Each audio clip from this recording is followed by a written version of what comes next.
الرجیم بسم اللہ الرحمن الرحیم۔ ریسپیکٹڈ اسٹوڈنٹ، السلام علیکم ورحمۃ اللہ وبرکاتہ۔ میں آپ کا اسلامیات کے ٹیچر سرزب پشاور اسکول سے بات کر رہا ہوں بیٹا۔ آج ہم پڑھیں گے بیٹا سورۃ الانفال الدرس الاول با۔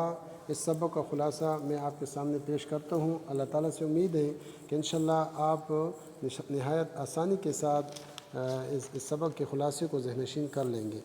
تو بیٹا آتے ہیں سب سے پہلے اس سبق میں اللہ تعالیٰ کے جو انعامات کا ذکر ہوا ہے ان انعامات کے بارے میں آپ کو بتاتا ہوں۔ تو اس سبق میں اللہ تعالیٰ کے جو انعامات کا ذکر ہے تو نمبر 1 کہ اللہ تعالیٰ نے مسلمانوں پر بارش برسائی۔ دوسرا انعام یہ فرمایا کہ نیند کا غلبہ ان پر طاری ہوا، اور تیسرا انعام فرشتوں کا نزول، اور چوتھے انعام کہ اللہ تعالیٰ نے مسلمانوں کے دلوں سے خوف دور کیا، اور پانچواں انعام یہ فرمایا کہ کافروں کے دلوں میں مسلمانوں کا رعب ڈال دیا، اور چھٹا انعام یہ بھی ہے کہ اللہ تعالیٰ نے اس جنگ بدر میں مسلمانوں کے لیے مال غنیمت کا حلال کرنا، یہ ایک انعام اضافی طور پر۔ بیٹا آپ سب کو معلوم ہے کہ جنگ بدر یہ اسلام اور کفر کی سب سے پہلی جنگ تھی۔ ایک طرف کفار مکہ کا جنگی لشکر ابو جہل کی قیادت میں 1000 افراد پر مشتمل مکہ سے بدر کی طرف آ رہا تھا، اور دوسری طرف مسلمانوں کا قلیل لشکر 313 صحابہ کرام جن کے پاس اسلحہ کم، یہ مدینہ سے بدر کی طرف جا رہا تھا۔ مدینہ اور بدر کے درمیان فاصلہ کیا تھا؟ 80 میل کا فاصلہ۔ تو جب وہ جنگی لشکر کفار کا سب سے پہلے پہنچا، انہوں نے اچھی جگہ پر پہلے سے قبضہ کر لیا، جہاں پانی تھا پانی پر بھی قبضہ کر لیا۔ مسلمان جب پہنچے تو ان کو وادی کی نچلی حصے میں جگہ ملی، جہاں پر ریت تھی، پانی کم تھا، اور سخت گرمی کا موسم تھا۔ 17 رمضان المبارک کا دن تھا، جمعے کا دن تھا، 17 رمضان المبارک تھی۔ تو بیٹا آپ خود سوچیں کہ رمضان کا مہینہ ہو، پھر اگست کا مہینہ ہو، گرمی ہو، اور پھر ایسی زمین جو ریتیلی ہو، پانی نہ ہو، تو ضروری بات ہے کہ انسان اس صورت میں کتنا پریشان ہوگا۔ تو اللہ تعالیٰ نے کیا کیا؟ مسلمانوں پر یہ چند انعامات نازل فرمائے۔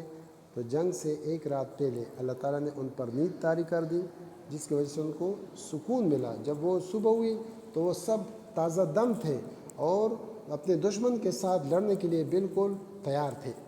دوسرے انعام ان پر اللہ تعالیٰ نے بارش برسائی، تو بارش سے ان کو یہ فائدے ہوئے کہ پانی مل گیا، جس سے صحابہ کرام نے وضو کیا، غسل کیا، پانی پینے کے لیے میسر ہوا، اور انہوں نے ایک تالاب بنایا، اس میں پانی جمع کیا۔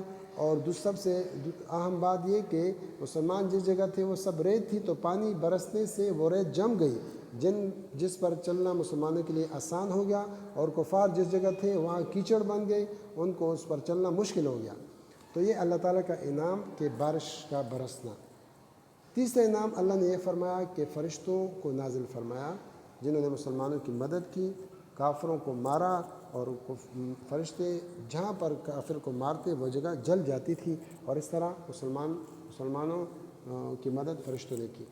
چوتھا انعام کہ اللہ تعالیٰ نے مسلمانوں کے دلوں سے کافروں کا جو خوف تھا وہ دور کر دیا، جو شیطانی وسوسے تھے وہ جب بارش برسی تو ان کے دلوں سے وہ وسوسے بھی دور ہو گئے، کیونکہ شیطان وسوسے ڈال دیتا کہ اگر تم حق پر ہوتے تو آج تمہارے پاس پانی ہوتا، یہ ہوتا۔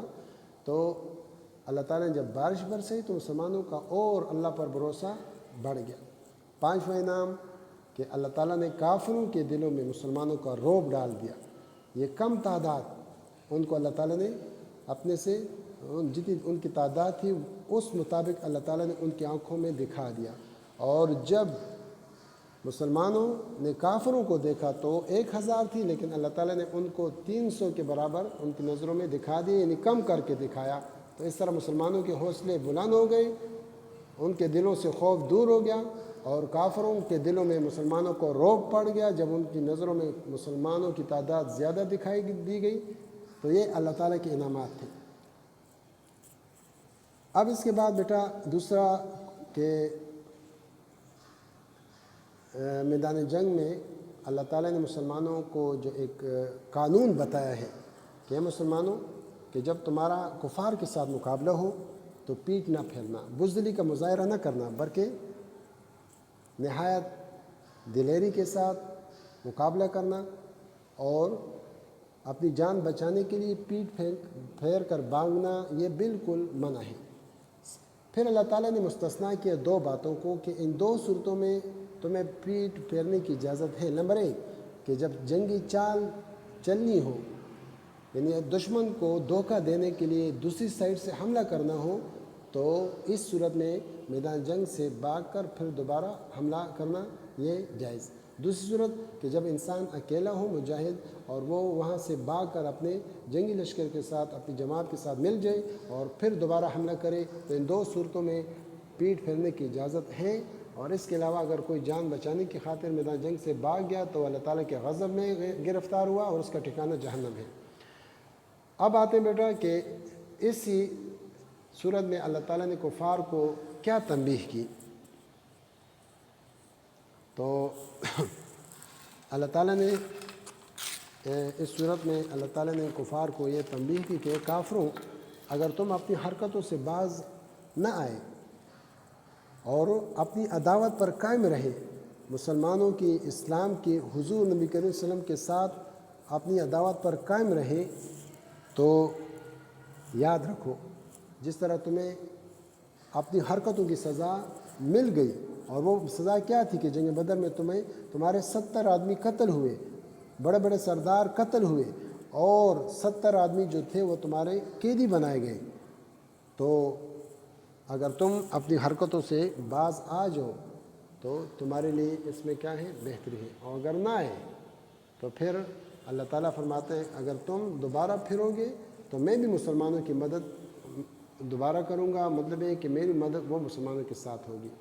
تو اس آیت میں ان کی طرف مخاطب کر کے یہ فرمایا گیا۔ اس کے بعد اگلی آیت ہے یا ایھا الذین آمنوا اذا لقیتم الذین کفروا، اے مومنو جب کفار کے ساتھ تمہارا مقابلہ ہو تو فلا تولوہم الادبار، تو ان سے پیٹ نہ پھیرنا۔ تو اس آیت میں خلاصہ یہ ہے اس آیت کا کہ میدان جنگ میں جب کفار کے ساتھ مجاہدین کا مقابلہ ہو تو اپنی جان بچانے کے لیے بھاگنا یہ کیا ہے، کبیرہ گناہ ہے، سوائے دو صورتوں کے، جنگی چال کے طور پر یا اپنی جماعت سے جا ملنا ہو اور پھر حملہ کرنا ہو، تو اس صورت میں بھاگنا جائز۔ نیکسٹ آیت ہے وما رمیت اذ رمیت ولکن اللہ رحمہ، تو یہ حضور کے اس معجزے کی طرف اشارہ ہے جو جنگ بدر میں نبی کریم صلی اللہ علیہ وسلم کے ہاتھ پر اللہ تعالیٰ نے صادر فرمایا، اور وہ کیا تھا کہ حضور نے ایک مٹھی ہاک اٹھائی اور کفار کی طرف پھینک دی، اور ساتھ کیا فرمایا، شاہت الوجوہ، اللہ تعالیٰ ان کے چہروں کو سیاہ کر دے۔ اللہ تعالیٰ نے کیا کیا، وہ ہاک اللہ نے ہر کافر کی آنکھ میں پہنچا دی، جس کی وجہ سے وہ دیکھنے سے محروم ہوئے۔ مسلمانوں نے کسی کو قیدی بنا لیا پکڑ کر اور کسی کو قتل کر دیا، تو اللہ تعالیٰ نے اس معجزے کی طرف اشارہ کرتے ہوئے فرمایا وما رمیتا، اے حبیب تو نے نہیں پھینکی، اذ رمیتا جب تو نے پھینکی تھی، ولکن اللہ رحمہ، لیکن وہ ہاک دراصل پھینکنے والا ہاتھ آپ کا تھا اور اس کو پہنچانے والا اللہ تعالیٰ کی ذات ہے۔ اگلی آیت ہے وَلَن تُغْنِيَ عَنْكُمْ فِئَتُكُمْ شَيْئًا وَلَوْ كَثُرَتْ، تو اس آیت میں اللہ تعالیٰ فرماتا ہے کہ اگر انسان کی تعداد چاہے جتنی بھی زیادہ ہو، ان کے پاس اسلحہ جتنے بھی زیادہ ہو، تو ان پر اپنے جماعت پر، اپنی تعداد پر اور اپنے اسلحہ پر غرور نہیں کرنا چاہیے، بلکہ جنگ کی کامیابی کا دار و مدار وہ اللہ تعالیٰ کی نصرت پر ہے، اور جنگ میں شکست یہ بھی اللہ تعالیٰ کی طرف سے ہوتی ہے۔ تو اس لیے فرمایا گیا کہ تم اپنی تعداد پر اور اپنے اسلحہ پر غرور مت کرو، بلکہ فتح اور کامیابی دینا یہ اللہ تعالیٰ کی طرف سے ہے، کسی جماعت کو شکست دینا یہ بھی اللہ تعالیٰ کی طرف سے ہے۔ اللہ تعالیٰ جسے چاہے شکست دے، جسے چاہے کامیابی دے۔ تو اس آیت میں یہ بتایا گیا کہ ہمیشہ اللہ تعالیٰ کی نصرت پر بھروسہ کرنا چاہیے، اور مومنوں کو چاہیے کہ وہ بھی اپنی تعداد پر اور اپنے اسلحہ پر غرور نہ کریں، بلکہ مومن کا شیوہ یہی ہے کہ وہ ہمیشہ اپنے پروردگار پر بھروسہ کرتا ہے۔ یہ اسباب کو اختیار کرتے ہوئے مومن اللہ پر بھروسہ کرتے ہیں کہ کہ حقیقی نصرت اور مدد وہ رب کریم کی طرف سے ہوتی ہے، وہ جسے چاہے شکست دے اور جسے چاہے کامیابی دے۔ تو بیٹا میں نے آپ کو سورۃ الانفال الدرس الاول با اس کا خلاصہ آپ کے سامنے پیش کیا۔ امید ہے کہ آپ آسانی کے ساتھ اسے یاد کر لیں گے۔